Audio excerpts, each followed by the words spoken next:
Zero Hour. I'm your host, Richard RJ Eskow. Labor is and will remain the wave of change in the present and in the future. And we track it closely on this program. As you know, one of the places we go for that is an outlet that's actually good for labor and other stories as well, the realnews.com, Real News Network.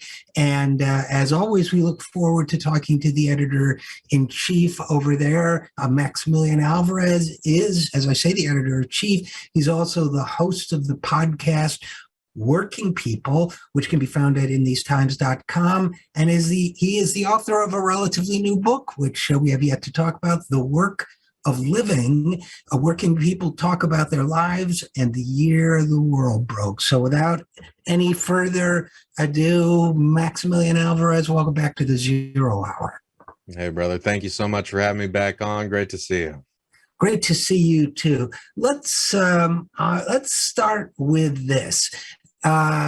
Your podcast and your book have gotten a little bit, I don't want to embarrass you now, but, we're movement guys and, you don't want to like individuate yourself too much from the movement if you're anything like me, but your book's gotten a great reception, gotten a lot of response, and you were interviewed on NPR. I know you won't forget the people that knew you when. I mean, it's really kind of head spinning, right? Because you toil in obscurity for many years, hoping that someday people take notice of the work, but when it never really kind of prepares you for when that kind of notice starts to happen. So yeah, it's been kind of a whirlwind over the past month because some of the media appearances have been related to the book and others have just kind of been related to the labor news that's going on, and I'm really kind of in awe constantly of like the efforts that working people are marshaling around the country to take back the power that they deserve and to advance their needs and their agenda in a society that for so long has treated working people as a sort of afterthought. And in many ways, like, it's the workers who have been forcing the news cycle to take notice of their struggles. And so I've just been a very happy and willing person for the media to call on when suddenly they take an interest in workers' struggles and they want to talk to people who know more about them. And I'm very much not alone there. I'm honored to be, part of a cohort of labor journalists and media makers like yourself, Luis Feliz Leon, Dan DiMaggio, Jonah Furman over at Labor Notes, great folks over at Jacobin like Alex Press, amazing journalists like Lauren Kaori Gurley at Vice, Sarah Jaffe, Michelle Chen, Kim Kelly. So it's really, all the folks at the Labor Radio Podcast Network, of which Working People is a part. So it really does feel like a group effort, and that the more that any one of us gets kind of elevated into the limelight, the more that we can try to lift the rest of the crew up and really kind of advance worker issues and put them on the priority list of news topics that we're discussing. But yeah, in that vein, within the span of a month, I got yanked onto PBS NewsHour to talk about the Amazon struggle, which was really an honor. I got to speak to Marianne Williamson on her podcast about Amazon and the long arc of the U.S. labor movement. I very randomly went on Megyn Kelly's podcast, which as someone who grew up conservative with Fox on all the time, like, that was very surreal for me and our family. And we it's not like we agreed on everything. There were some kind of contentious points, but we actually had a very productive discussion about working people's struggles right now. And then Brianna Joy Gray's podcast. So it's been kind of head spinning, and I guess I'm constantly worried that people are going to get tired of my voice and my face, but at the same time, it's like, if we have an opening to let people know about the important struggles that are going on, and the incredible human beings who are leading that struggle, from Amazon to Starbucks to a whole bunch of workplaces that aren't getting that kind of attention. I feel like that's work worth doing. Yeah, it feels to me as if, there's a part of me that says, hey, that's Maxie from the neighborhood, and with some of my other friends. It also reminds me of, when I went to work for Bernie in 2015, and 3% of the voters knew who they were, and less, showed any interest in supporting him for anything nationwide.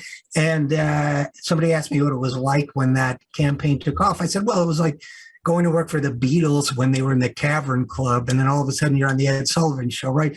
But to me, all of that is not just great for like people I love, care about, or whatever, but it says to me that, you can get successful in this society by pursuing media success. And we could name all sorts of people that have done that, taking the conventional positions or whatever, hustling, or once in a while you get successful because you've been telling the truth for a long time, and something happens good that makes people curious about the truth. I think that's what happened with Bernie. I think that's what's happening with you guys, and it's the only kind of success.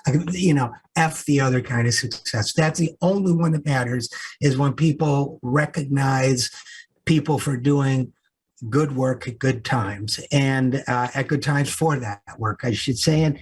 And maybe we could pivot a little. This is one of those good times for writing about and being involved with labor organizing. I mean, obviously we got a million miles to go. We're just getting started, but am I right? It feels like a optimistic time to me.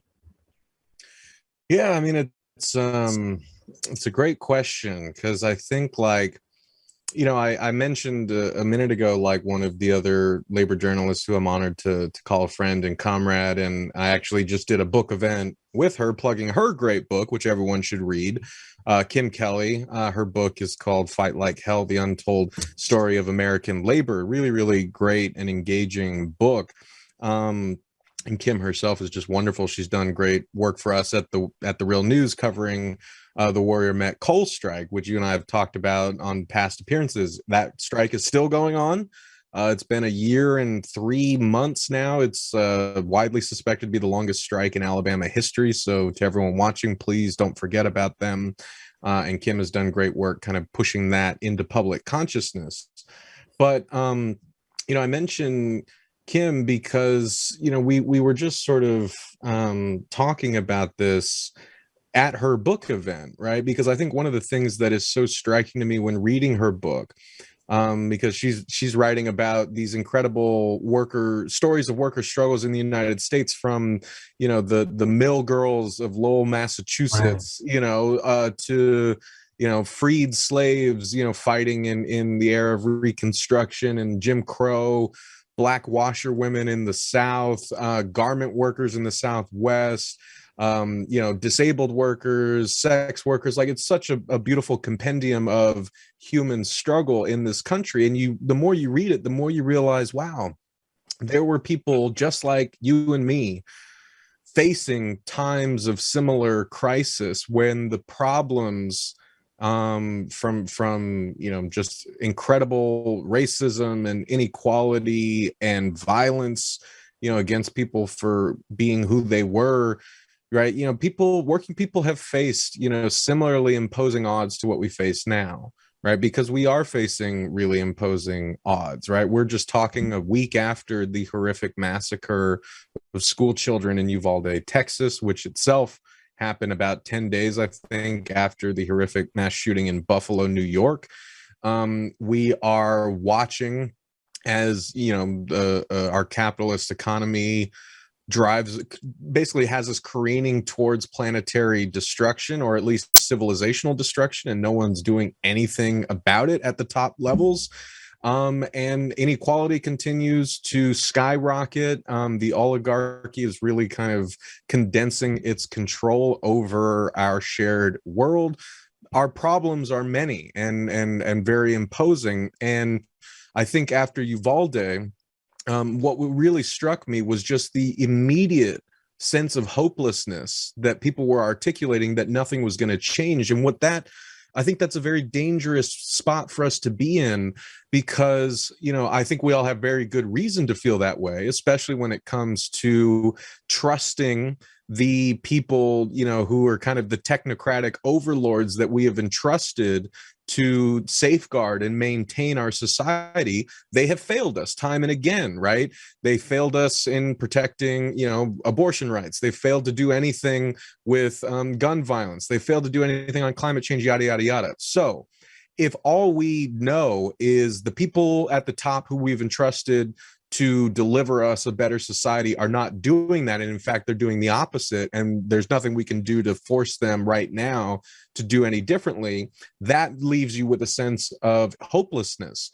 But if you read books like Kim Kelly's, if you read hopefully books like mine, where I interviewed 10 workers themselves about their lives and their experiences living and working through COVID-19, if you listen to the stories of grassroots struggle in this country and beyond, you realize that, again, like I said, people just like us have faced similarly imposing odds, and our history has been made by those same people deciding to do something about it themselves, and with one another, to look to their left, look to their right, not look up above them to their overlords for help, but to actually build, grassroots, bottom up, working class power to change their circumstances. We've done it before. We can do it now, and we need to do it now, because the longer we go with this sort of system that has disempowered us, that has disempowered so many for so long, and that has empowered a small few who have proven that they do not have our best interests in mind. We need to really kind of get moving on building that grassroots power and saying that we are going to do something about this. And I hope more than anything that the work that I do to lift up workers' voices is at least gives people that sense of empowerment, that sense that you don't have to wait on someone to come off stage. You don't need a deus ex machina to save you. We are the ones who are going to save us. And in fact, we have a lot of great history to draw on to kind of carry on that fight. Obviously I couldn't agree more. And you've also given a pretty good mission statement for me in this show as well. And it's obnoxious to quote yourself, but at one point I think I said that, they say the devil's greatest trick, the old people would say, is convincing you he doesn't exist. I would say the system's greatest trick is convincing us that we don't exist, that we are just outside the system that crunches on beyond our control, right? Which is absolutely false. It collapses without our participation. We have vastly more power than we think. And to me, the examples you're talking about, the labor examples and so on, those are examples of us using our power against the system that wants us to believe we don't have any power, right? 100%, man. I mean, I think that's,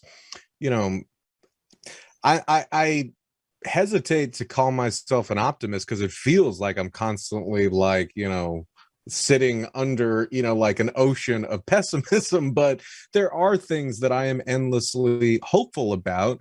And the labor movement is one of them, right? And I try to be careful when I explain to people, why I am so hopeful about the labor movement. And I guess two things I would say about that is, one, when I say the labor movement, I don't just mean the organized labor movement, right? One of my favorite quotes that's ever been said on my show was by the great labor organizer Cooper Caraway, president of the AFL-CIO Labor Council in Sioux Falls, South Dakota. On my show, Working People, one time, he told me, he said, the labor movement didn't start the first time that a group of guys sat together in a hall and called themselves the Amalgamated Bricklayers and Tradesmen, of Massachusetts or what have you. He said, from the moment one human being had to serve another to survive, the labor movement was born, right? And I think that that's really important for us to understand, because we can look at like you mentioned, the low unionization numbers in this country. Union density is barely above 10%. That's its lowest point since basically the 30s.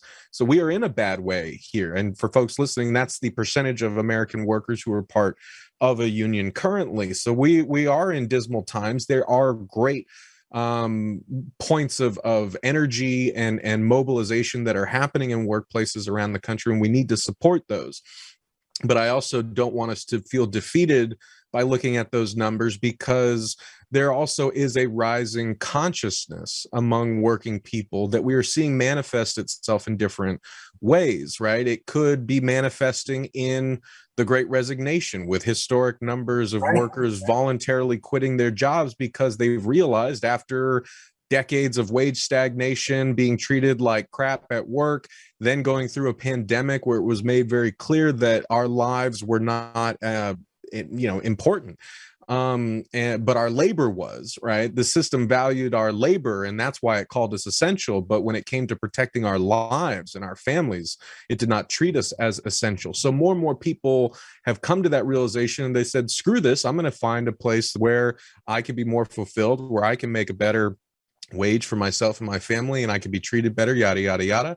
So I think that while the union density numbers are low, and while the path to unionizing more workers in this country is still very steep because the laws have been stacked so much in favor of the bosses, we have a long way to go there. The fact that more people are seeing themselves as workers, that they are seeing themselves as workers who have been dealt an unjust hand and that they deserve better, that is, I think, like a really important factor to consider when we talk about, where the labor movement is right now. The task is to take that growing consciousness and to turn it into broad solidarity and real strategic, long-lasting organization and infrastructure building, so that we can not just let that energy sort of dissipate into nothing, but that we can channel it into a more organized and robust and independent and militant working class, in my opinion. Well, I couldn't agree more. And I have a couple things I wanted to pursue with you about that, Max. One was you mentioned you talked to Megyn Kelly. And this is, for anybody who doesn't remember, Megyn Kelly was a Fox News right-wing person for a long time. I think she sued them for sexual harassment from Ailes, one of those guys. Now she's got a podcast. One of the things I've always had debates with other people on the left about, more on the centrist left than on the further left, where you and I are, is, well, don't go on Fox or people like that because you're talking to the enemy. But to me, it's like, to use another, sorry for the religious metaphors, but you go where the sinners are. If you really want to build a movement, if you really want to build working class solidarity, if you really want to change people's minds, Bernie understood. I'm not saying Bernie was perfect, but Bernie understood that. He'd talk to anybody. Great union organizers of the past would talk to anybody. I mean, I'd go on Megyn Kelly. I've been on Fox. I had a Fox News host once say to me, Social Security is just IOUs, which, everybody gets into a debate. Is that, and all I said was, don't you pay your IOUs? Well, he's well, I never thought, there's always a possibility of an opening there. So to me, solidarity means you talk to everybody. And, some people may tell you to F off, some people may threaten you, some people may be clearly unreachable. I doubt I'd talk to the Proud Boys or whatever. But if we're going to talk about new roads to organizing, to me, one of the ways you do that is by talking to people, empathizing with their struggles, which, Megyn Kelly's audience, Tucker Carlson's audience, a lot of those people, they're struggling working people. Some cops are working people. There's a fascist streak among them, but, maybe we can reach some with that. I used to know some decent cops and so on. Do you get what I'm driving at? I do. No, I think this is a really important point. All right, because we need to be strategic and realistic about it. And I think that a lot of the discussions that we have are not strategic and realistic. They're more kind of conceptual, right? And not necessarily dealing with kind of the concrete situation before us. And I'll explain what I mean. Because yeah, I mean, I can envision, I didn't get pushback from folks when I went on Megyn Kelly's show because frankly I think I did well. Um, and there was pushback when Christian Smalls from the Amazon Labor Union went on Tucker Carlson, but I think it largely blowed over because he did well, right? And he got the points across that he wanted to. Tucker tried to basically goad him into turning it into an opportunity to bash Alexandria Ocasio-Cortez, and he didn't take the bait. He kept the focus on working people. That is a victory. And like thinking for myself as a former conservative, like if I had seen more people like Christian Smalls on Fox News when I was watching it religiously, I think I would have turned out to be a much different person. I may have come to the movement sooner than I actually did, and that is significant, right? And in the same way, I think you're absolutely right. We have to first understand that we're not going to reach everybody. We're not going to be able to like just somehow evangelize and bring everyone over to the fold. We have to understand where the limits are, and we have to not get sucked into basically the same trap that the Democratic Party has gotten sucked into, where they are so adamant about appealing to their opponents and even their enemies that they will sacrifice everything they supposedly stand for a small sliver of the voting population that they consider to be moderate Republicans, right? Center-right people. And as leftists, we can make a lot of critiques about how, like, well, there is no real, the Democrats are the center-right people, right? So there is no, after the New Democrats took over in the 90s, like Democrats have essentially become the moderate Republicans that they are constantly trying to appeal to. They just don't realize that they are appealing to an increasingly reactionary and farther right party that really doesn't have any interest in working with them, and the rest of us are screaming for them to realize this, and they won't. So I say that to say is that, like, as leftists or as folks who are trying to advance the cause of labor or social justice, environmental justice, we do have a real kind of strategic question to ask ourselves about to what extent should we engage with right-wing media makers and use their platforms to try to reach their audience? When should we kind of say that, like, all right, this is not worth the effort, and in fact the risk is too high, so on and so forth? Or like, what sort of result do I actually want to get out of this? Is it just to advance my own career, or is it really to try to inject new ways of thinking and new sprouts of solidarity in the minds of people who normally would not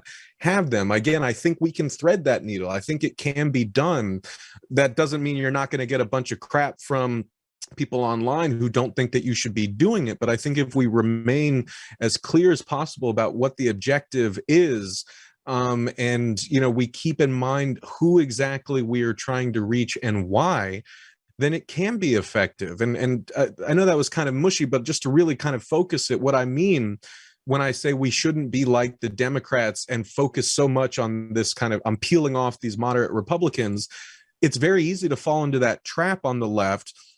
And you see it happen all the time, where people start basically overinflating the importance of, Trump voting Republicans who can be brought over to a working class, kind of a class focused coalition, right? And I think that we can end up getting so focused on appealing to that type of person that we end up burning bridges with the people we already have built solidarity with, or we end up leaving out the people who are perhaps more amenable to the message that we have to push. And so whenever I go on a right-wing talk show, I think of my family, right? I mean, these, and my friends, the people who I know who still watch Fox News, the people who texted me after they saw me on Megyn Kelly saying, you know what? I don't agree with a lot of things you say, but what you said there made sense. And I do think that workers deserve better. I do think that we're getting screwed over. And you know what? Maybe I was wrong about unions in the first place, right? So we're not going to catch them all. We're not going to ever have some sort of slam dunk appearance on Fox News that suddenly brings every Trump voter over to our cause.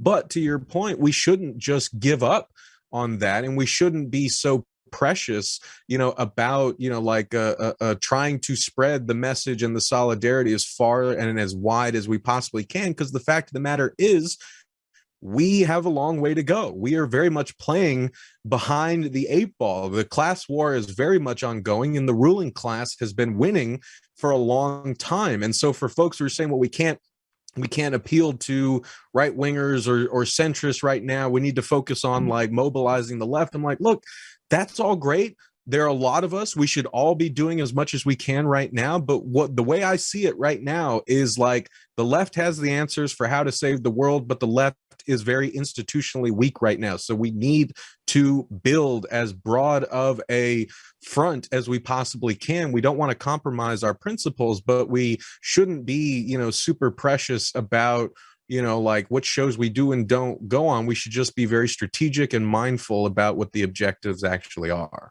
And settle in for the long haul, because it doesn't get done overnight, right? So get comfortable, because you're going to be doing this a while, chances are. And that's the other thing we need to resist is the ease with which we get discouraged. When you were talking earlier about the mountain of discouragement and how you still stay optimistic otherwise, I was thinking about a lot of us have. From the Marxist theoretician, get our life motto. That's Gramsci saying, Antonio Gramsci saying, pessimism of the intellect, optimism of the will, right? Oh man, analytically it looks rough, but history tells us time and time again that the people who had optimism of the will, who just said, we're going to win this because we're determined to win this, they do win a lot of the time. So, and the last thing I wanted to talk to you about, Max, and again, we're talking with Maximillian Alvarez, editor-in-chief of The Real News, and his new book is The Work of Living, and his podcast is Working People, is it? That's it. Yeah. Is what we're also seeing in this whole path of organizing the working class. And, it was not so long ago, people got uncomfortable when you use a term like working class. Oh, we don't have classes anymore. Everybody owns shares through their retirement plan. And, they're classes. And one of the things that I think we're seeing that is exciting is, in 2017, we had the enormous impact of the so-called red state teacher strikes, right? And those got a lot of support from red state working class people who in many cases would have voted for a Trump or someone else. So to me, that was a bright light. And that was a movement that did not originate with an organized or established union, but was, as I understand it, spontaneously organized by teachers. And then the teachers union stepped in and backed them and so on. Now we have, Amazon. You've really looked closely at the Amazon Workers Union phenomenon. Again, not an existing union and not the usual union organizing model, right? It was worker to worker. It was peer to peer. It was meeting at coffee houses. It was meeting in the workplace. I feel, talk about optimism, but you tell me if I'm getting ahead of myself. I feel as if we've got, we're seeing a new kind of labor organizing model, or whatever you want to call it, forming that has more to do, in a way, with the 19th century than the 20th century in terms of it's not institutional, it's more almost, if you want to call it anarchic or self-organizing or whatever, more decentralized, more spontaneous, more people organizing themselves rather than a hierarchical structure. Am I off base? I don't think so. I mean, I think that, when it really comes down to it, I think, and this is something that I've been hearing from a lot of the workers and organizers that I've been talking to, is the way that they typically put it is they say, we've gone back to the basics, right? Which is, as the institutional organized labor movement built up over the 20th century, by which I mean, after the kind of wave of mobilizations in the 30s and 40s, labor's biggest decade in many ways, right? We had more of a robust, organized, and an expanded organized labor movement that had deeper infrastructure to maintain itself, for decades to come. now, the triumph of neoliberalism, so on and so forth, like really kind of whittled away, and labor has in many ways been complicit in its own demise. And so we are still trying to kind of basically learn those lessons from history and rebuild that movement as quickly as we can, as responsibly as we can. But yeah, I mean, I think when people say go back to the basics, I mean, like, we're not necessarily just relying on the existing union organizations and infrastructures and officers to tell us what to do. We're doing what feels right, which is talking to our coworkers, right? That's how it started at Amazon. That's how it starts at Starbucks. One worker turns to another and says, hey, this is BS. Like, maybe we should do something about it. Like, that is the spark that, is kind of cropping up in workplaces all over the place. And I think that is what's really exciting. Whatever forms that takes, it could be different, and it could depend on the industry, right? Like Starbucks, you have like this kind of incredible wave of stores that have filed for, and the vast majority have voted for unionization.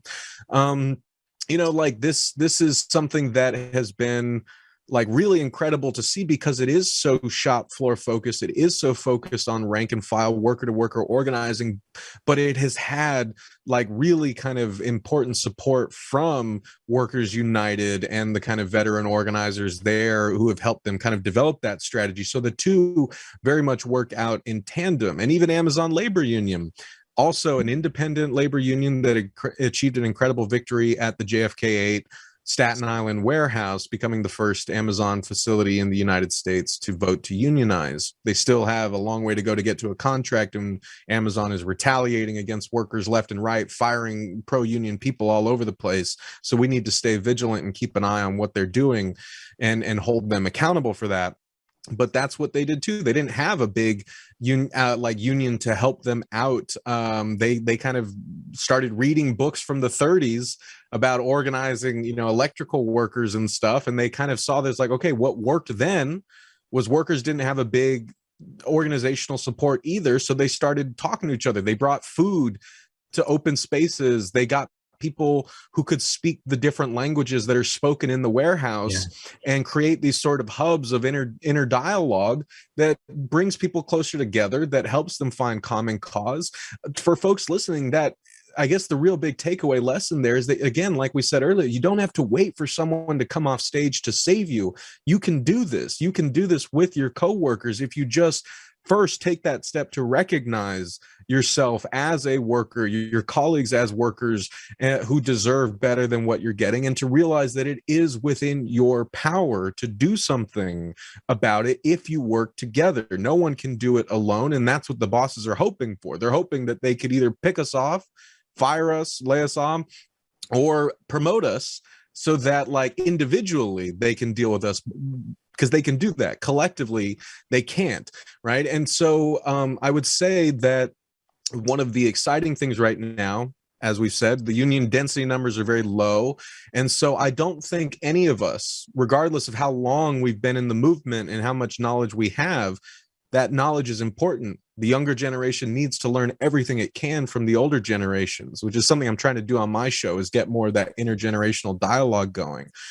But no one can look at those union density numbers and say, we have the answer for how to fix this, right? Like, clearly we've got to be in a mode of working on as many kind of ways to beat this as we possibly can. And that's what people are doing. And so we need to support those efforts wherever we can, whether they're at Amazon or Starbucks, or whether they're at less reported on stories like these striking strippers in North Hollywood right now, who are, in a way making history and could make history, like by the strike that they're waging right now, demanding that management meet with them collectively. They are trying to unionize with Strippers United. That's really exciting.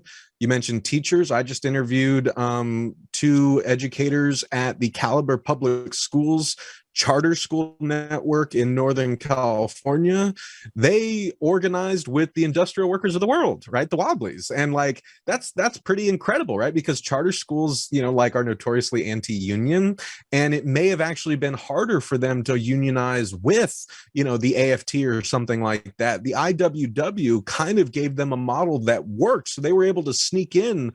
It's like the Death Star, right? You know, like in the same way that Amazon, the Amazon labor union was essentially made, like their weakness was their strength, because Amazon was constantly trying to union bust and tell workers, oh, the union's this outside party that's going to get in between you and management. They're like, they're not outside party, they're our coworkers. They literally have no outside union support right now. So that messaging didn't work, and it made Amazon labor union, it made the weakness of that organization strong, you know, in that circumstance. I think the same was true in Caliber Public Schools with the IWW model of organizing. And so none of these things in isolation is going to really spark the revolution that we need, but all of it is a part of the effort that we need, and we need to be fanning those flames as much as we possibly can. And I guess the last thing I'll say on that, and then I'll shut up, because I realized that you mentioned something that made me realize that I had started a thread and just not finished it when I said why I'm hopeful about the labor movement.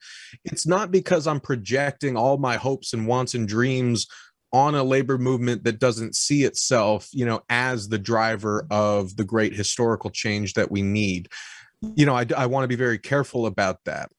I do think that the path to solving or mitigating climate change, to saving this planet, the path to undoing this horrendous system of mass inequality and exploitation, I do think that even the way forward for winding ourselves out of this kind of hyperloop of gun violence and militarization and policing, I think that the labor movement provides a way for us to get there, not because the labor movement's going to do all of that for us, but because it is a part of our world where working people are learning that they do have power, and they are learning how to build that power, and they are learning to see themselves as actors in the world who have some power to shape that world, and not just, you know, experience whatever, you know, conditions the ruling class sets for us. So I think to tackle these massive issues that we're confronting today, we need to see ourselves as the protagonists. In the labor movement, that's what it is. It is the force that draws working people in to become the protagonists, the authors of their own history, the warriors in their own struggle. And I think that is what has been missing. That is how we have ended up with the crumbling world that we have today. So it does make me hopeful to see people experiencing that power, taking back that power, and building that power together. Well, I couldn't have said it better myself, but I have nothing to add to that except to remind our listeners that we're talking with Maximillian Alvarez. He is the editor-in-chief of the Real News Network, and that's realnews.com or therealnews.com. TheRealNews.com. TheRealNews.com, and his new book is The Work of Living, Working People Talk About Their Lives in the Year the World Broke. So, Max, congratulations and thanks for all the great work. And as always, great talking with you. So thanks for coming on the program. Thank you, brother. Right back at you. And we'll be right back after this. I'm Richard RJ Eskow, and this is The Zero Hour.